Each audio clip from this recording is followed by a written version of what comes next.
नमस्कार, मैं हूं आपके साथ मयंक। तो देखिए, जैसी खबरें इंटरनेशनल मीडिया में हैं कि ईरान और इजराइल के बीच जल्द ही एक बार फिर जंग हो सकती है। इसी बीच एक बड़ा सवाल पूछा जा रहा है। मैं भी ये सवाल पूछना चाह रहा हूं, मेरे मन में भी ये सवाल आया, मैंने सोचा आपसे आपके सामने रखूं।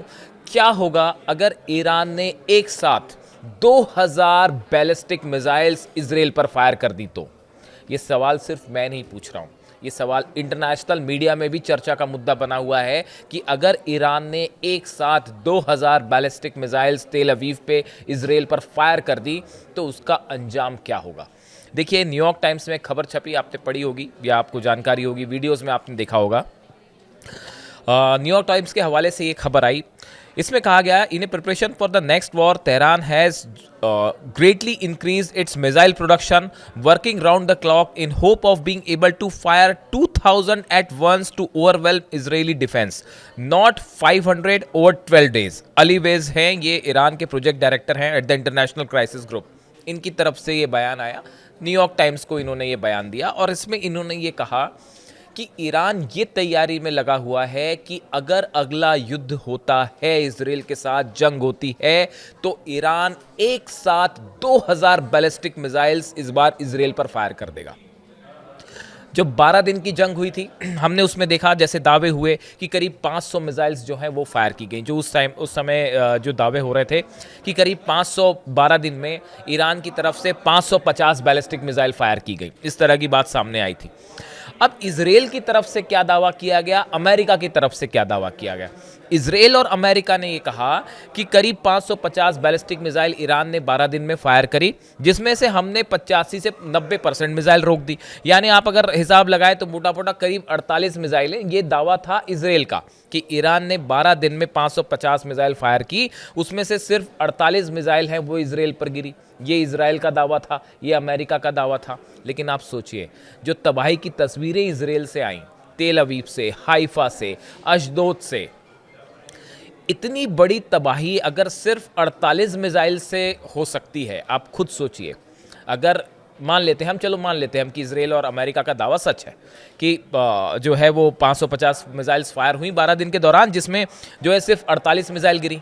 यानी क्या इजराइल और अमेरिका ये कहना चाहते हैं कि जो इजराइल में भयंकर तबाही की तस्वीरें सामने आई, ये सिर्फ 48 मिसाइल से हो गई? अब आप खुद सोचिए, अगर 48 मिसाइल से इजराइल में इतनी तबाही मच सकती है, तो न्यूयॉर्क टाइम्स की अगर ये खबर सच साबित हो जाती है, जैसा कि अली वैज कह रहे हैं, जो प्रोजेक्ट डायरेक्टर हैं इंटरनेशनल क्राइसिस ग्रुप के ईरान के, अगर ये कह रहे हैं कि ईरान का अगली रणनीति है, ये कोशिश है कि अगर जंग होती है एक साथ 2000 मिसाइल फायर कर दी जाए, इस सूरत हाल में क्या होगा? अगर मान लीजिए वाकई ऐसा होता है कि ईरान की तरफ से जो है एक साथ एट ए गो 2000 मिसाइल फायर कर दी गई, तो इजराइल का डिफेंस सिस्टम का क्या हाल होगा? देखिए, पिछली बार जब जंग हुई 12 दिन की, इसमें ईरान की तरफ से जो स्ट्रैटेजी अपनाई गई थी वो ये थी कि ईरान की तरफ से करीब 2300 किलोमीटर का डिस्टेंस है तेल अवीव से तेहरान का।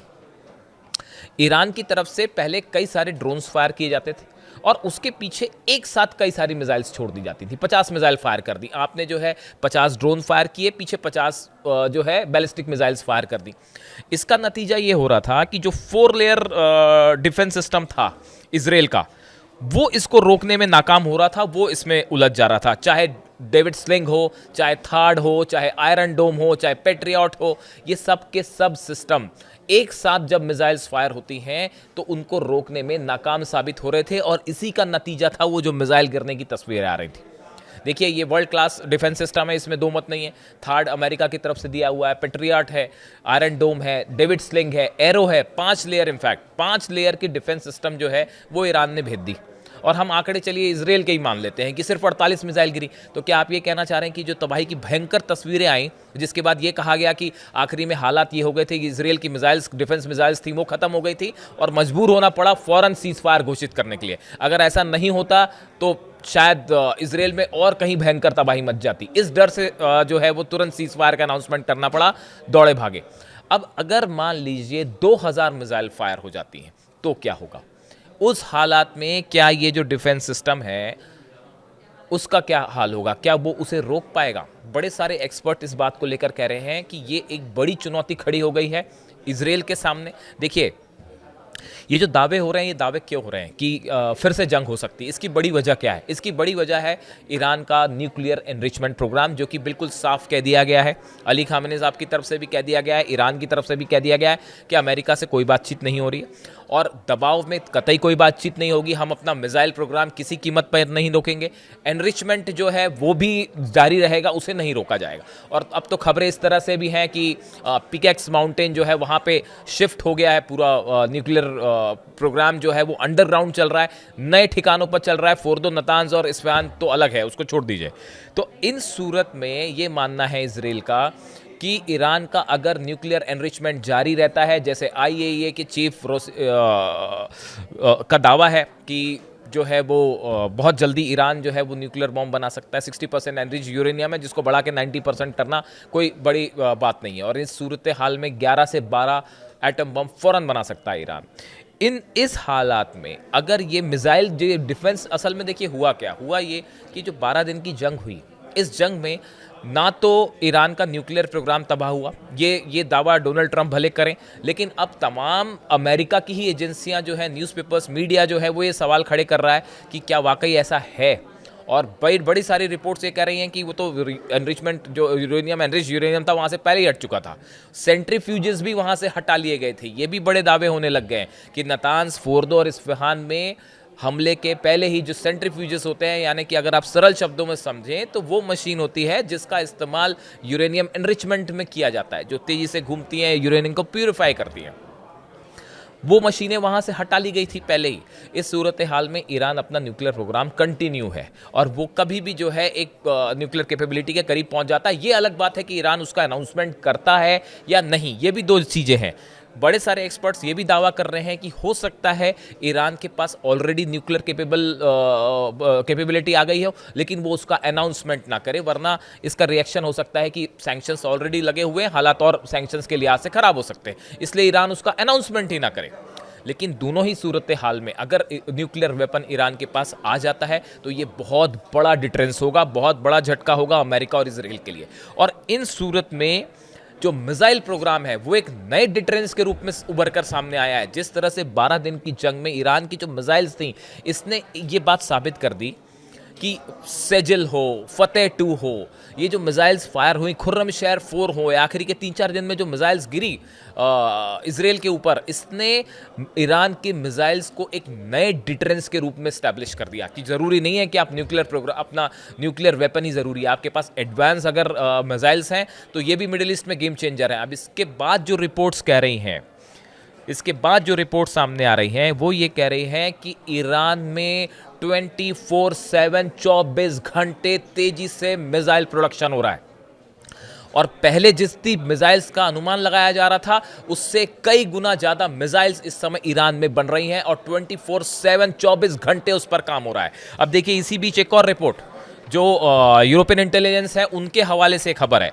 खबर क्या है एग्जैक्टली मैं आपको बताऊं। यूरोपियन इंटेलिजेंस सोर्सेस से several shipments of sodium perchlorate, the main processor in the production of solid propellant that powers Iran's mid range conventional missiles have arrived from China to the Iran port of Bandar Abbas. ये खबर है European intelligence के sources से, मैं source भी reveal कर रहा हूं आपको। इनका ये कहना है कि 2 बड़े शिपमेंट्स इस 12 दिन की जंग के बाद ईरान के बंदर अब्बास पोर्ट पर पहुंच चुके हैं, जो कि जो सामान आया चाइना से सामान लाया गया और इसका इस्तेमाल सोडियम परक्लोरेट, इसका इस्तेमाल अपनी बैलिस्टिक मिसाइल्स बनाने में ईरान कर रहा है और ये शिप के जरिए बंदर अब्बास पोर्ट पे आए हैं और बड़ी मात्रा में आए हैं। बताया ये भी जाता है कि इजराइल ने इसको लेकर चाइना से बात भी की कि आप ये सामान क्यों भेज रहे हैं। चाइना की तरफ से रिप्लाई आया, जो कि अनऑफिशियल सोर्सेज से इस तरह की खबर है कि ये जो हमने सामान भेजा है ये इस पर किसी तरह का बैन नहीं है, हम इसको भेज रहे हैं, अब इसका ईरान आगे क्या करता है ईरान जाने। तो इस हालात में देखिए, चाइना के साथ एक बड़ा कोऑपरेशन शुरू है ईरान का और रूस के साथ भी है, आप ही जान रहे हैं। According to multimedia reports, China is also supplying its advanced HQ-9 air defense system to Iran, and Russia is providing Tehran with MiG MiG-29 fighter jets and Sukhoi 35 as well. देखिए खबर ये भी है कि रूस ने MiG-29 जेट्स तो दे दिए हैं ईरान को, तो ऑलरेडी पहुंच चुके हैं। सुखोई 35 को लेकर भी खबर है कि हाल ही में जो कार्गो प्लेन पहुंचा था उससे कुछ संख्या में जो है सुखोई 35 जेट्स के पार्ट्स पहुंच गए हैं, जो कि असेंबल होकर ईरान के लिए काम करने शुरू कर देंगे। अब इन हालात में जो अब ये बात भी निकल के सामने आ रही है कि जो चाइना का HQ-9 एयर डिफेंस सिस्टम है वो ऑलरेडी ईरान पहुंच चुका है और वो डिप्लॉय भी हो चुका है जितने न्यूक्लियर सेंटर्स है उसके आसपास, बॉर्डर्स के आसपास। ये एक बड़ा कोऑपरेशन, मिलिट्री कोऑपरेशन चाइना के साथ दिखाई दे रहा है 12 दिन की जंग के बाद। यानी आप देखिए 12 डे वॉर से ईरान को नुकसान होने की बजाय ईरान की आर्मी, एयरफोर्स पहले के मुकाबले और मजबूत हो गई है। ईरान के पास नई फाइटर जेट्स हैं जिसमें MiG-29 पहुंच चुके हैं, सुखोई 35 कुछ पहुंच गए हैं, कुछ पहुंचने के दावे हो रहे हैं। साथ ही HQ-9 जो एयर डिफेंस सिस्टम है चाइना का, जो पहले नहीं था, हमने देखा जो F-35 जेट्स हमला कर रहे थे तेहरान पर और आसपास के इलाकों पर, उसकी एक बड़ी वजह थी कि ईरान का डिफेंस सिस्टम सक्षम नहीं था। लेकिन उसके बाद जो है अब ईरान की तरफ से HQ-9 एयर डिफेंस सिस्टम जो है वो मंगवा लिया गया है और उसे डिप्लॉय भी कर दिया गया। यानी आप देखें 12 दिन की जंग के पहले और बाद के ईरान में अब जमीन आसमान का अंतर है, जो इजराइल और अमेरिका के बीच के लिए एक बड़ी चुनौती होगा। और ये जो 2000 मिसाइल्स वाली बात है, अब इसका अनुमान लगाया जा रहा है, इसका आकलन किया जा रहा है कि अगर एक साथ 2000 बैलिस्टिक मिसाइल्स फायर हो गई जो पहले के मुकाबले और एडवांस मिसाइल्स होंगी, क्या इजराइल उसे रोक पाएगा? क्या इसके बाद आप सोचिए कि इजराइल में कितनी तबाही हो सकती है। ये एक बड़ी चिंता का विषय है। और देखिए जैसे दावे हो रहे हैं कि it's just the matter of time, कहा जा रहा है कि ईरान और इजराइल के बीच में अगली जंग कभी भी हो सकती है। It's just a matter of time. देखते हैं इस बारे में आगे क्या होता है और इससे जुड़ी जो भी जानकारी होगी आप तक पहुंचाएंगे। कमेंट करिए, अपनी राय दीजिए। Thank you so much.